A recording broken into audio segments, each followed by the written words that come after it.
तुझ्या धन्याचं पुरुषार्थाचं वेद आहे चांदण्याच्या पानात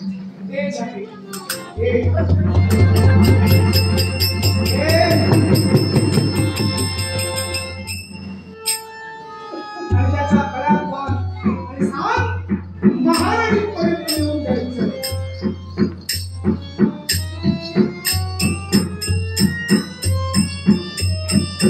तुझं काय सत्कार करतो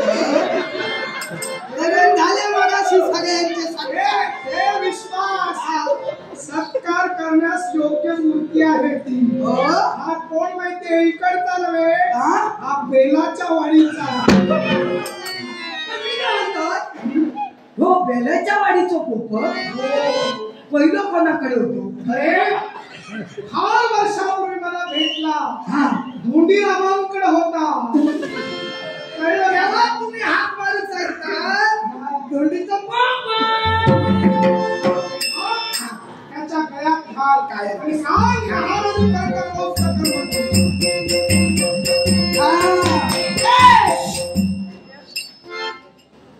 तुका सगळा कळता हा इटू इटू आणि मिटू मिटू करतो.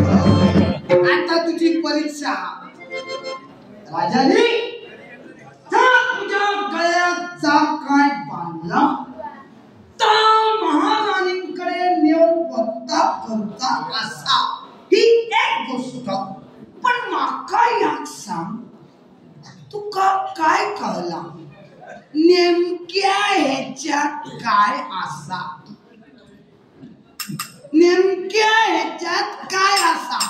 औषध बाबा सांग त्याला काय आहे ते. एका बाकी काय सांगतंय ना याकच सांगतंय. बाबा रे झाले तरी तुझे पाय धरतय पण ज्याचा औषध ज्याका द्यावचा त्याका ती नाहीतर रोग काय झालं किती झालं राजानू ह्यो तुमका माहिती नाही आज ह्या परड्यात तर उद्या त्या परड्यात. आता खायच्या परड्यात जाऊ बघता काय करणार नाही. पण राजानू पुराव्यानिशी सांगतय ती बघा पायाची कशी साला गेली परडी फिरान फिरान वाट लायल्या शिवाची वाट जातलं काय नव्हतं कोण बघतो सांगता चालथा हो इथून कोण घेऊन चालथा हो इथून.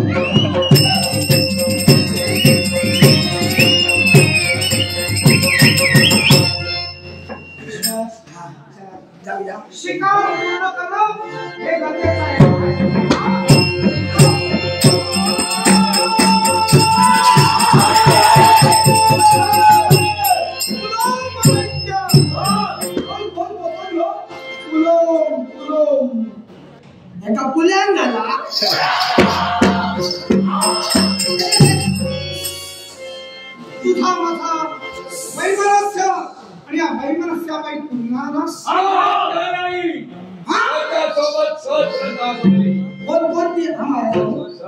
सहस्र नागवली. आमच्याकडे फक्त नारायण नागबरी माहिती आहे. तो सहस्र नागबरी काय घेऊन काय केलं काय ना बसून तुझा बळी घेण्याचा केलोय. माझ्याशिवाय सुरुवात नाही, माझ्याशिवाय शेवट नाही. सहस्र नागबळी. तुझा मात्र काडीचाही संबंध नाही.